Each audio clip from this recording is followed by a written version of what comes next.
Hey, what's going on, guys? Welcome to FaceTime with Todd Wharton. Hope everybody's well. We are having a special edition today, 5 o'clock. And right now, if you guys are hearing, I'm playing my boy Melly Mel from Beat Street because we got the man, Paul Van Dole, is going to be on here in about a couple of minutes. We're going to be talking it up with him. Reason why it's 5 o'clock because Paul is chiming in straight from the Netherlands, so I'm looking forward to speak to him. So again, this is Melly Mel coming to you from Beat Street, the movie back in the 80s. Definitely a classic movie and definitely a song that we got to play today for our guests. Hope everybody's feeling good. Hope everybody is well. Let's get into the news right now. So let's talk about what happened over the weekend. If you guys have been noticing, I put up some few videos. Well, I put up one video regarding the impeachment trial. I think you should all take a look at it. It's on my IG, Todd Wharton Official. I pretty much go in probably for about 15 minutes before the trial even happened, well, the finishing of the trial, to pretty much break down what's been happening in this world, what's right and what's wrong, and what you pretty much could agree with or not. But at the end of the day, the voting came down to politics. It didn't come out from right or wrong. And that's a problem because we all know one thing. If whatever Donald Trump did happened to affect in a negative way the politicians that said, yeah, don't worry about it, they would have voted a different way. Because I'm going to tell you right now, if one of those politicians, let's say son, daughter, brother, cousin, or whatever, was the police officer who got killed in the insurrection, I guarantee you that politician would have definitely voted for Donald Trump to be guilty and not guilty. That's just the way these guys work.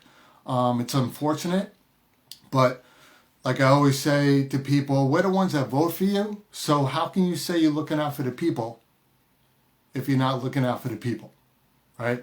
Other things in the news, I don't know if you guys saw, Tekashi and Meek Mills got into a little bit of a fight, which I pretty much don't even understand what happened. Tekashi just came out of nowhere, phone out, going after Meek Mills. Meek Mills is wearing like this Hawaiian shirt, look like you just came off the golf course, and he's like, what is going on here? It just goes to show you that some people just look for attention. Sometimes they use that because I don't think the kid really has a lot of talent. I could be wrong. But just to do something like that, just to get attention, and it's like, bro, you just got out of jail. You keep this up, you're going back. Like, I don't even understand the point of that whole thing. It just doesn't make sense. It seems like everybody wants to get on TV today for the drama. And it's like, we have enough drama in our home. Why do you want to bring it out into the public? Because at the end of the day, unless you got to make a lot of money off it and actually know how to invest it, what's the point? Because you're going to end up back broke anyway. So be real, stop causing drama to become famous, and maybe do something that's actually worth watching instead of just being an idiot. But you know what? That's my opinion. So let's get to a real interview. I got my boy Paul Van Dole from the World B-Boy Classics, okay, which is pretty much the biggest breakdancing B-Boy tournament in the world. And we're going to get into everything that this tournament does and what they're going to have coming up in the future. So I'm going to bring him in right now. And I'm going to welcome Paul now. And by the way, he's coming in 5, 4, 3, 2, 1. What's up, Paul? How you doing, brother? What's up, Todd? What's up? Thanks for having me on the show, bro. Yeah, of course, man. Of course. This is the first time we're actually face to face, and it's definitely an honor to have you here, man. First of all, I want to let everybody know the reason why we're doing 5 o'clock. I definitely wanted to adjust for Paul. Paul is chiming in from the Netherlands, so it's about a 6-hour time difference, correct? Correct. Yeah, straight from Amsterdam. Which is great, man. I'm so glad you're online and so glad you're on board with us. This show, we've been talking with different celebrities and people of inspiration from around the planet. And we're pretty much booked all the way now through March. Like, it's just taken off. And it's not just about the celebrities in the face. It's about people like you that are really making a difference amongst other people around the world. I mean, you connected about, I guess it was about a year and a half ago, and you put me on to some great B-boys like Kid Glide, who I'm having on in March. Yeah, so nice. He's a good dude. So let's talk about World B-Boy Classic, man. It's definitely an amazing setting you have going on there. It's a huge tournament thing for the B-Boys. And we're going to get into what it came out to be this year, because there's a huge thing that was just announced. And me and you actually spoke about that about a year ago I know. that it was happening. So I'm kind of glad I got the exclusive. Well, let's talk about it, man. Tell me how you came to become the founder of the World B-Boy Classic. So for me, I think my hip hop journey started like 25 years ago. I got into the rap music, did a couple of songs myself, nothing too big, but then I found out breaking, and I was hooked like on day one, straight on. Like I saw Run DMC, It's Like That, the video, and every Oh, yeah. time it would come out on MTV here in the Netherlands, I would be like stoked, like watching, oh, I gotta videotape this, play it back, rewind, slow mo, Mm-hmm. and get it all going. But we didn't really have classes here in Holland. Right. So we hooked up with an old school breaker from the 80s because it was like huge, like the time when like beginning of 80s, Rocksteady crew, Beachwood, everything, like hip hop was so alive here in the Netherlands as well. So you had this whole like it felt almost felt a little bit like a revival end of the 90s, beginning of Yeah. 2000s when Mm-hmm. breaking became slowly more popular. We hooked up with him. His name is Vince. Shout out to Vince. And he basically said like, guys, I only know like 10 moves, but let's just get going. That's the only thing I can teach you. The rest you guys got to do yourself. Mm-hmm. So we've been pretty much learning by ourselves, learn by default, and then slowly we got to know more people. We learned from them. We got to know more guys and breakers who were in the game a little bit longer, and they were able to show us their moves and really take us on their journey. And I think a couple of huge changes in the beginning of the 2000s, for example, it was Right. that there was an event in Holland called the Notorious IBE. It's International Hip Hop Dance Festival. Notorious IBE. Yes, Okay. not Notorious B.I.G. I got you. I But got this you. is IBE, and it was first it was International Breakdance Event IBE. Mm-hmm. That was it. It Right. pretty much like it got a lot of French, German, and a lot of other Western European breakers to Holland, where it kind of like revived the breaking community in Yeah. Holland here. And the reason why it has the name Notorious in it, because there has been so many legendary moments at the Notorious IBE in the past between 2000 and even now the festival is still running. So I think it like 2005 it had like the notorious status, and it never got lost of that. But I Of think we course. were really hooked on this, and around like 2009, I got together with a group of people who I've been working before because I started breaking myself. I'm a proud co-founder and member of the breaking crew, the Ruggeds. Yep. We were featured on the NBC World of Dance. I think it was like two years ago. Yeah, I was going to ask you The about that. Yep. guys that get an amazing job. I was back then already organizing. So, for example, World B-Boy Classic, but also other events. And for us, we felt that with the Ruggeds, we had a great team. And then with a couple of other people from the rest of the Netherlands, we formed World B-Boy Classic, and it's one of the biggest breaking championships in the world. It's Yep. definitely the biggest 2-on-2 breaking championships. Right. And Right. I think the good thing about World B-Boy Classic, for example, is it has a unique concept it hasn't been seen anywhere around the globe, and I think that's what makes it pretty interesting. Oh yeah. Listen, breakdancing has been a love of mine since I've been a kid. I'm not good at it. I'm just letting you know right now because I was a little heavy set kid growing up. A lot of people don't know that I was a little chubby, little spanky, little rascal looking dude. But just imagine a white kid with these baggy pants in the late 80s, early 90s, right? The Nice. hat, the chains. I always got made fun of because I was one of the only kids in my school.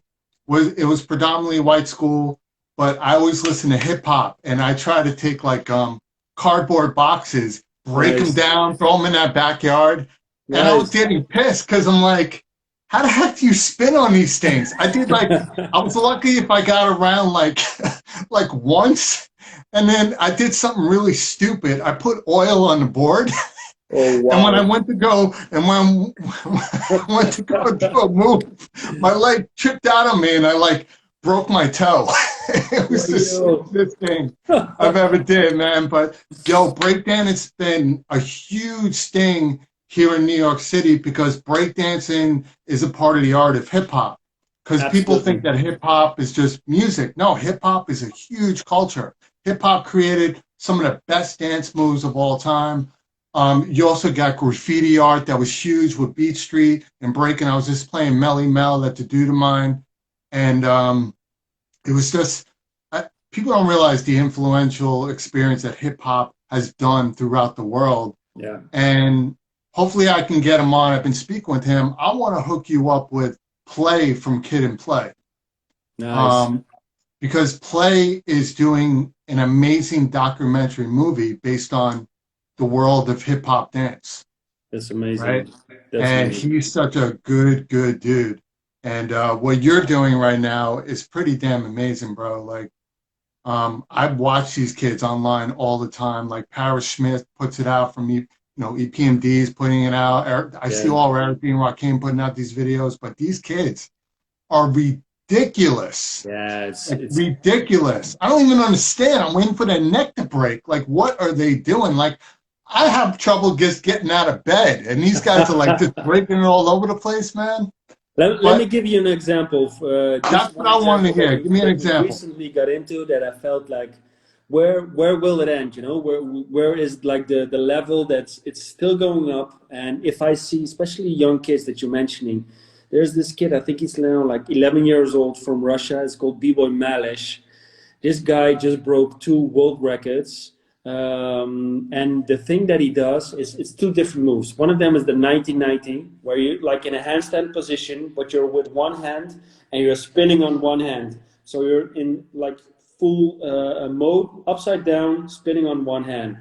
Like if you would try it, like get the handstand, then one hand, and then spinning, that's already a Right. couple of steps, right, to take. Hmm. So for years, there was this guy from Italy, Bibo Chico, one of the Rebel BC1, former Rebel BC1 All Stars, and he had the world record of 27 spins that were recorded on video. So he did 27 spins on one hand, and he just kept going, keeping his balance. And everybody always was like, "Yo, this is just insane. This is amazing." Yeah. Now this kid comes up, Russian kid, young gun, you know, like traveling already around the world, being able to be present at the big championships. This guy just broke two world records. One of them is with the 1990. I think he did like 40, and the other one is the 2000 move, where you have two hands on in the handstand position and you start spinning. And I Wow. think he did like 50, 54 rounds or something. So he just kept going and kept going. And if you see the footage, it's insane. Yeah, yeah. Someone here says 55 spins. Thanks, World. 55 spins, and I'm sure 55 somebody spins. got that in slow motion just to see Yeah, that. it's That's insane. crazy. It's insane, you know. So we felt that the level right now is so ridiculously high that, and let me get something straight, you know, because it's definitely not all about moves. Absolutely Right. not. It's like breaking is a culture, breaking is a lifestyle, the whole foundation around it, it's not only power moves, you know, it's not only the freezes, it's the footwork, it's the foundation, it's the Right. tops, everything, the uprocks, everything that you combine with it to get that whole character going and that unique style. That's Yeah. what breaking is, you know, to bring it to the next level. But still, sometimes we are so amazed by, especially the young kids. Yeah, Yeah. they're just doing awesome stuff, and that's why we feature them on the World B-Boy Classic channel, for example, on Instagram and Facebook, because we feel that we can give them that platform to reach an even bigger audience. Oh yeah, these kids are ridiculous, man. Oh, Like absolutely. watching them, it entertains me and all. I don't think there's a video of somebody breaking that I cannot turn off because I'm waiting to see what crazy stuff they do and sliding on their heads. Like I remember growing up, like the windmill was the hard thing. Now windmill is like, dude, that's easy. Yeah, And absolutely. these kids are great. And now you got kids, mixing, with in the b-boy dancing, they're mixing tap with up rock and hip hop. And like I said, it is a lifestyle, but it's a skill, and you have to be completely passionate, and you can't be scared, because that's what I know Absolutely. about people that try to get into, breaking.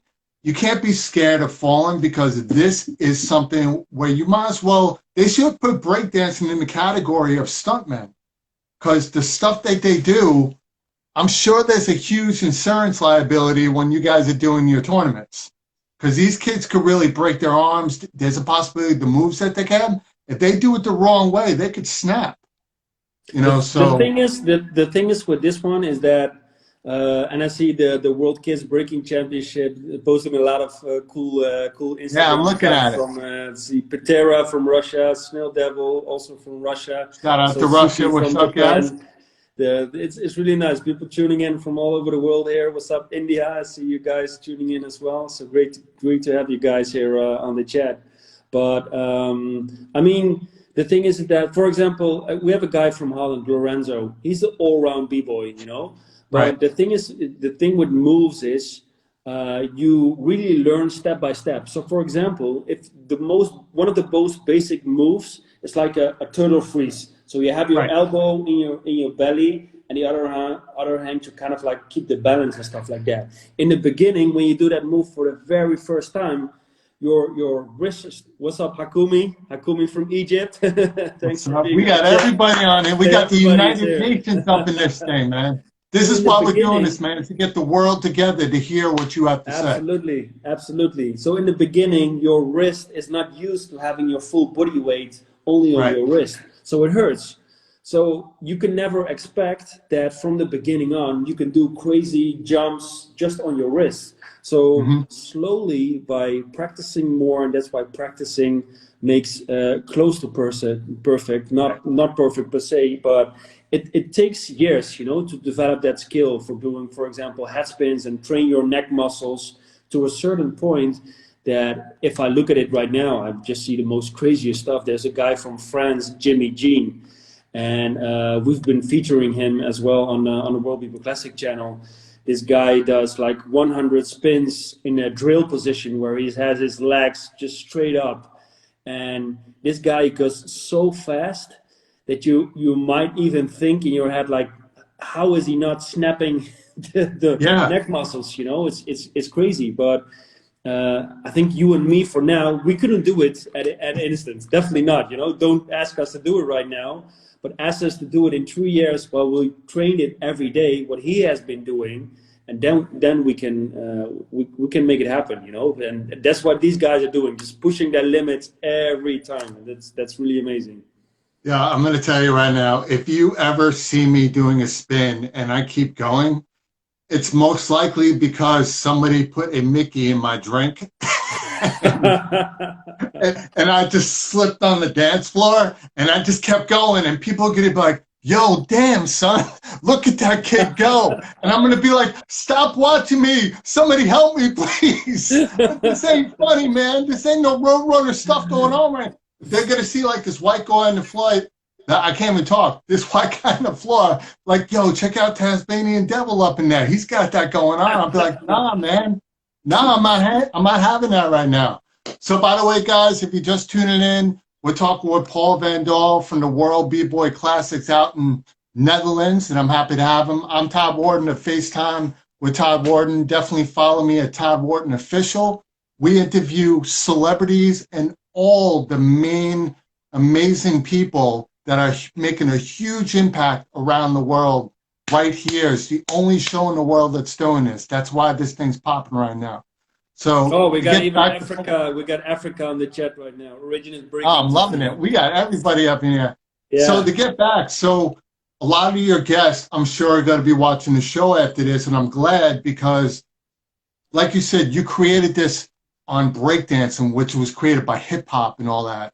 So tomorrow night, everybody should be watching because I got the legendary Cool Rock Ski from the Fat Yeah, Boys is going to be up here tomorrow night. super And if dope, you guys man. want to talk about breakdancing, that's Def Jam. That was the movie Crush Groove, Disorderlies. That came from that breakdancing day. And me and him are going to be talking about that. And then later on next month, we got T Money from Yo MTV Raps is going to be in the house. Like, I know a lot of these guys, so that's why I'm telling all the hip hoppers, all the Legend. breakdancers, watch these guys because your moves, your inspiration, everything came from these people Absolutely. back in the day. And Absolutely. they're dope, dope guys. And I can't wait to talk to Kid as well. So something happened. It got announced, I think it was a few months ago, that me and you spoke about a year ago. And your tournament has played a major part in this decision that recently just happened, and it's in the history books. It's a world history event, like when somebody, the first black female vice president. This is history right here. Breakdancing is now an Olympic sport. Yeah. It's Now an crazy. Olympic sport, and it's about time because ever since they announced the X Games, which all that is an Olympic sport, I think everybody's been waiting for breakdancing to happen. And talk about that. What was your feeling when you heard the announcement that it's official? The thing is, I think it's good for our viewers as well to get a little bit background info on the different steps, because the crazy thing is that the breaking community never really pushed for it, like, please let us be an Olympic sport, you know, like Right. we were doing our thing, we were having our championships. There are like 10 biggest one-on-one championships around the globe. I think, for example, the Rebel Beast is one of the most prestigious, one of the biggest championships for breaking in the globe, and there are so many events going on, and it's not even about the events, the whole lifestyle, the whole culture. So it's already a thriving thing, you know, like, and we always compare it to like the Formula One of dance. It's like the Mm-hmm. fastest, most spectacular to see. But then around like 2017, and there has been talks before that as well, the Youth Olympic Games were happening in Buenos Aires in Argentina. Right. And they want to have breaking as a program on the Youth Olympics in Argentina. And I think in that way, it kind of felt that it came to a next level where suddenly there came a whole other factor, well, where the World Dance Sport Federation, which is the closest connected dance organization to the IOC, the International Olympic Committee, Right. and they were suddenly responsible for hosting a breaking program on the Youth Olympics. And I think when that news first came out, a lot of guys from the breaking community were like, yo, what's this? What's happening? You know, like, we didn't really ask for it, although it's an amazing thing that we get kind of like an acknowledgement for this. What's up? And I think that in the task force teams, eventually the right people stepped up. For example, B-Boy Moy from USA, from Houston, Texas, Thomas from Germany, from Battle of the Air, for example. Like, those people were involved, and they kind of like co-organized the Youth Olympics there in Argentina. And it was kind of like a test to see how it was perceived, how it was prevented. But we Mm-hmm. know that if this is going to be a success, and I think most of the people were kind of like convinced that, yo, if it's going to be at the Youth Olympics, there is a fair chance that it might be at the big Summer Olympics in the end as well. And we definitely knew that Tokyo 2020 was like too soon. So the next step would be 2024 Paris Summer Olympic Right. Games. And France has a huge breaking community. And in Yeah, the they new do. rules of the IOC is that the national Olympic committees, Right. they are now responsible for proposing new, younger sports. So outside of the traditional sports, a national Olympic committee who's organizing the Olympic Games, they can propose sports that fit with their country, their culture, what also younger people know, you know. So Summer Olympic Games definitely have a need to still attract also younger audience to make it, to keep it relevant, you know, on Mm-hmm. many generations and years to come. Yeah. So I think it's only logical that breaking was added is now officially added, because in December 2020 it was like super official, while it was already gone to like 4 or 5 decisions by the members of the board of the IOC saying, okay, Right. yes, we are pro for it. It was, I think, 1.5 year ago, it was provisionally added. So they were thinking to add it, so it might happen, but then provisionally means that it might happen after a good investigation and a good research. It will most likely be added. And the good thing, what's exciting maybe for the US audience as well, is that in 2028, the Summer Olympic Games will be in Los Angeles, USA. And that's right. Somebody just mentioned that also. The so, World Kids I mean, Breaking. They're all up on this right here. it's definitely no guarantee that if breaking will happen at the 2024 Games, that Right. breaking will be forever at the Summer Olympic Games. That's not a given. I think it should be, to be honest with you. It should be, yeah. But you don't know, like there's no certainty for this. But it's really, it's very likely that in 2028 we'll have it in Los Angeles as well at the Summer Olympic Games. And obviously there's a huge, and I think we can learn a lot from the snowboard and the skateboard communities there, because they have been added to the Olympic Games as well. Right. That obviously there's a huge discussion going on with the sport versus culture approach, with the ways how it's set up, because, for example, at a breaking event, we're used to having judges just pick the end at the end of the battle, just choose the winner by just pointing at them. Right. And if someone would disagree or agrees or whatever, he would come to the judges afterward, like, yo, what are your thoughts and ideas? Why did you choose for me, or why did you vote against me, etc. But something at the Summer Olympic Games have to change with a super transparent system. Of course. That a whole judging system has to come in place. And one thing I know for sure is that you cannot rate a windmill, for example. You cannot rate an air from a score 1 to 10, because the beauty of breaking is that it's free, it's unique, it's your style that you represent. Exactly. So you shouldn't be looking at scoring. It's unpredictable. So that's what I wanted to ask, because in snowboarding and ski jumping and everything, I think there's a certain style that when they're coming down the hill, they have to do a certain amount of things in order to get points, right? Breakdancing is a totally different thing, because I do know for a fact that when kids are in the moment, sometimes they just create a move out of nowhere, right? They just do it, or it's something that they practice. That's a great question to ask, is how is this going to be judged?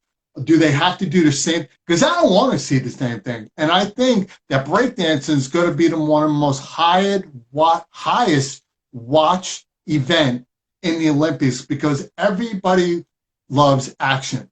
That's why the X Games is because me personally, figure skating and all that, it's a skill. I get it.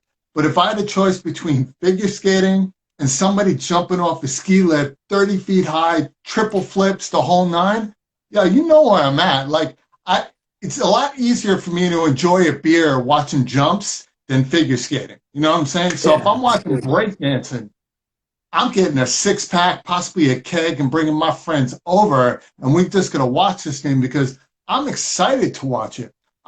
And on top of that, a lot of these kids may not realize each one of these events, there's a bigger picture to it. You may not be making a lot of money in the Olympics, but it's now opening up the world for dancers to get sponsors, endorsements, movie deals, just your name becomes a celebrity, right?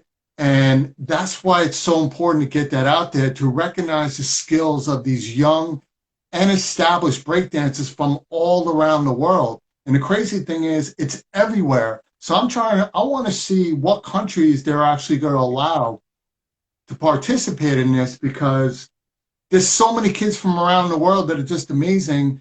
It's going to be a shame that a lot of them won't even get to be a part of this, because they may live in a country that's not accessible to the Olympics. which really Absolutely. stinks. And I just don't want to see, man. I just really, really don't. The thing is that this obviously gives a massive opportunity for us as current breaking community to Hmm. really step up our game, get a lot more organized, because we know that slowly towards 2024 there will be more intention, there will be more doors opening for us.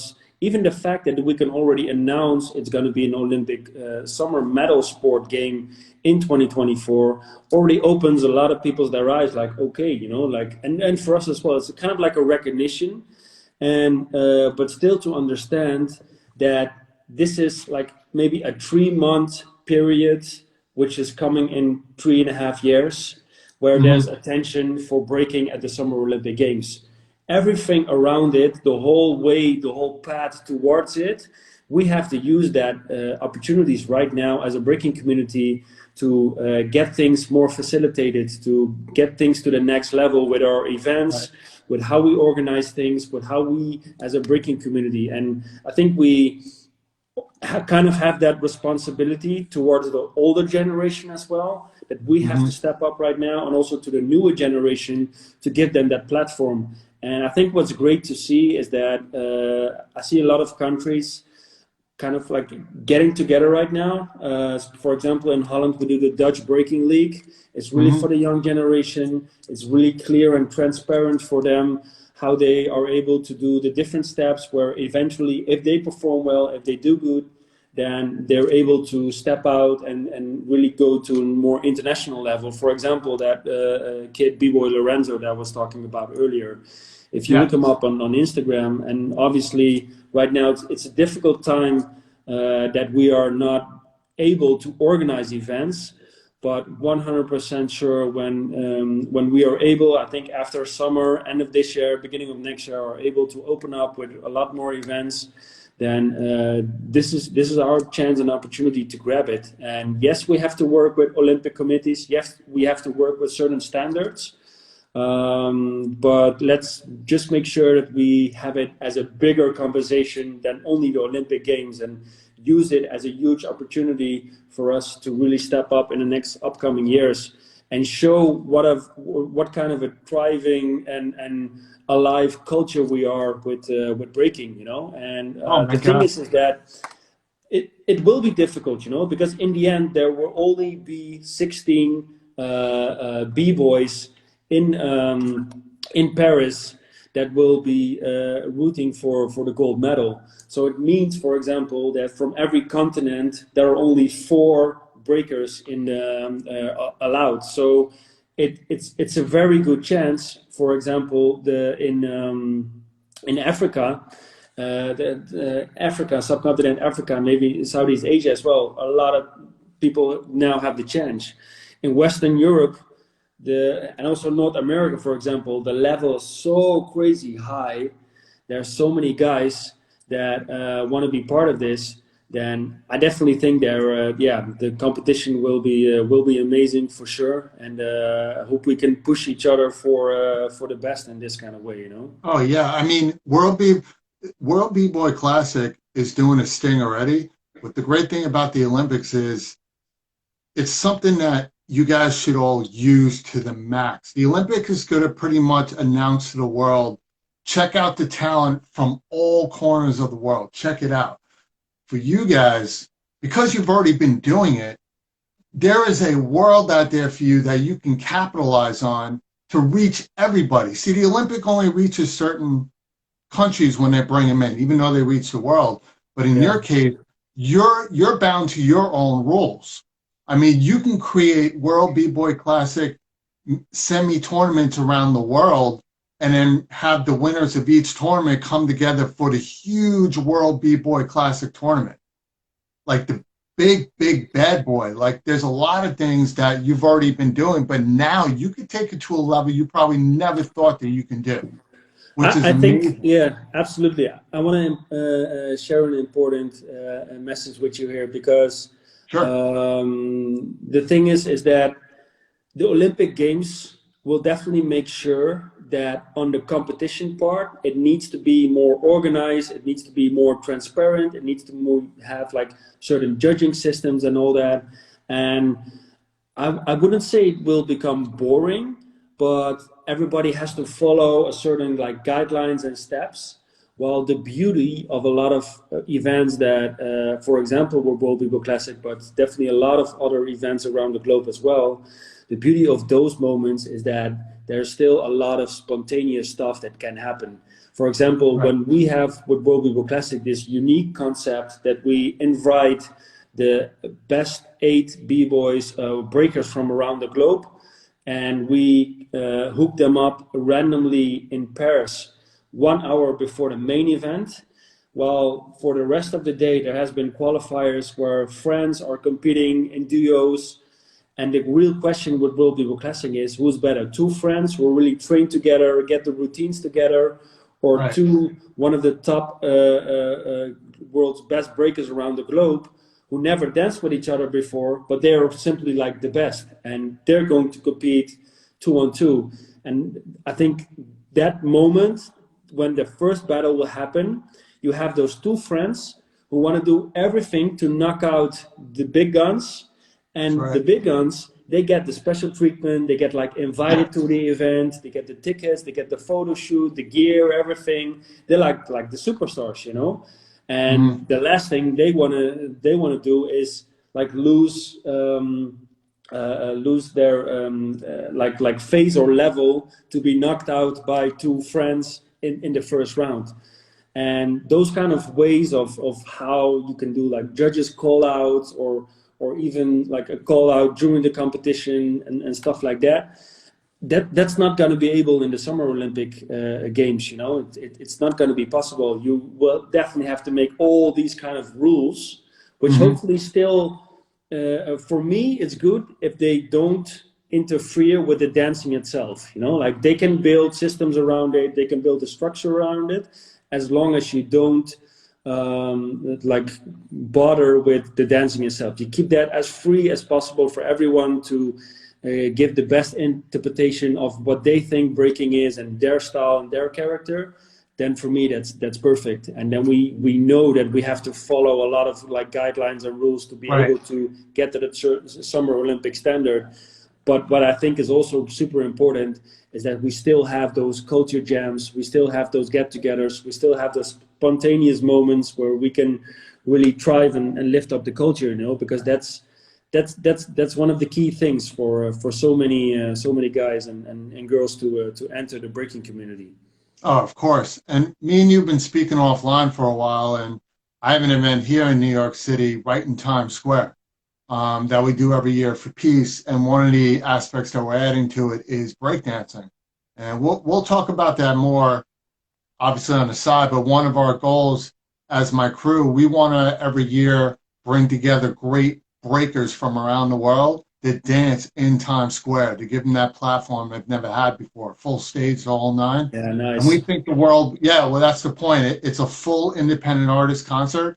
And we'll be announcing a lot more in the spring.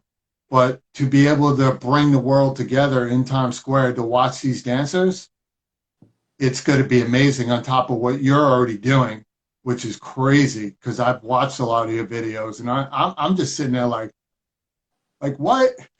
And I can't wait to see this thing in the Olympics, man. So what is going on with World B-Boy Classic? Do you have anything that you're prepping on right now coming up for the summer that a lot of these dancers should know about?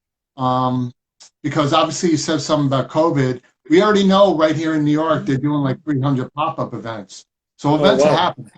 Yeah, they're doing pop-up events right now. Vaccines are going out like crazy. I'm already prepping for my event in September. It's a 3-day event, but do you have something coming out, like maybe an online thing that people could battle each other or something like that people should know about what you're doing? Well, on the World B-Boy Classic channels, without being able for us to organize events or qualifiers or even the big world final in the next coming months, we definitely have a lot of like cool challenges coming up. So, for example, we just closed down the footwork challenge, We did a crazy head spin challenge. We did some jam sessions where we had guys from India, from Venezuela, and even from Florida to send their jam session videos. So those were like really cool moments to keep it going, you know, and make sure that we all keep relevant on our side.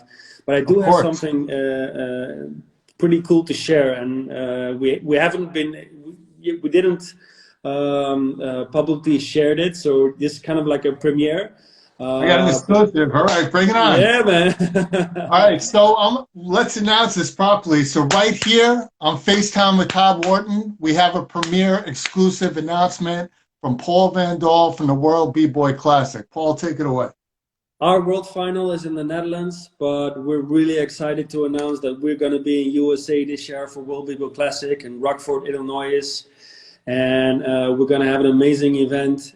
We're currently figuring everything out, but it definitely looks good. We're really, really glad to be hosting our event in the US. So definitely stay tuned for some cool details on this one, man. You guys have some sponsors that are involved with that? Because I do talk to a lot of sponsors here in New York. So we're still open for sponsors. We're going to talk offline. We're going to talk offline. Send me that proposal. I can always forward it, because a lot of these huge sponsors are just aching for amazing events that they can be a part of. Because remember, at the end of the day, they still got to spend some money because they got a tax write-off they got to deal with. Exactly. So something like this, which is becoming an Olympic sport, there are some companies out there that would jump all over this thing. So we'll talk offline with that. I just want to give a quick shout out to Hakumi. Hakumi is my boy. He was the one doing a World B-Boy Classic qualifier in the Middle East region. And that for us was like super special as well, because he was actually the first guy to do a qualifier around the globe from World B-Boy Classic. So we started the event in 2009 in the Netherlands with just the qualifier and the world final. But after like 2 years, we noticed that the attention got like so much from around the globe. People started asking us about qualifiers. And the first qualifiers we did was in Qatar, in Doha. And it was in the Middle East. And it was crazy because it was literally in the middle of the desert. And after each battle, we had to sweep the floor and make sure that it was all like sand free and people could go again. And I think we just had an amazing times, and in the end, they managed to do like 5 editions in the Middle East. And I think that was just really amazing. So shout out to you, Akumi. Thanks for watching here, and for everybody else as well. So we'll definitely have more qualifiers this year, and we do have the world final coming up. But the thing is that for us, currently in the Netherlands, the 1.5 meter distance rule still exists. And also, if we have a venue capacity of like 2,000 people, we can only fit in 200, maybe by summer. So, and we feel that for World B-Boy Classic, it's undoable to have this 1.5 meter rule, to have that social distancing rule, because we've always been organizing our events in maybe just a little bit too small of a venue with just a little bit too much people. Everybody's packed, close. The energy is going straight from the audience to the breakers on the battle floor. And I think that's something that's so valuable. We can definitely not take that away and do like an event. And yes, we have done like online battles and stuff like that. And that's great, you know, that's great to keep that momentum going. But physical events, we really have to make sure that we can just go all out, and 100% sure that if we are able to come back around September this year or beginning of next year, it will be crazy fireworks, man. Definitely expect this, because if we are allowed to go out again, we definitely have some cool surprises on the World B-Boy Classic there. Oh man, listen, it's going to be insane when this becomes a worldwide phenomenon publicly. Instead of just being like, because breakdancing pretty much is still technically like an underground sport, because it's been organized by local communities, people like you who do great events, but it's about time that breakdancing got the recognition it deserves. Like it literally took what, almost 40 years?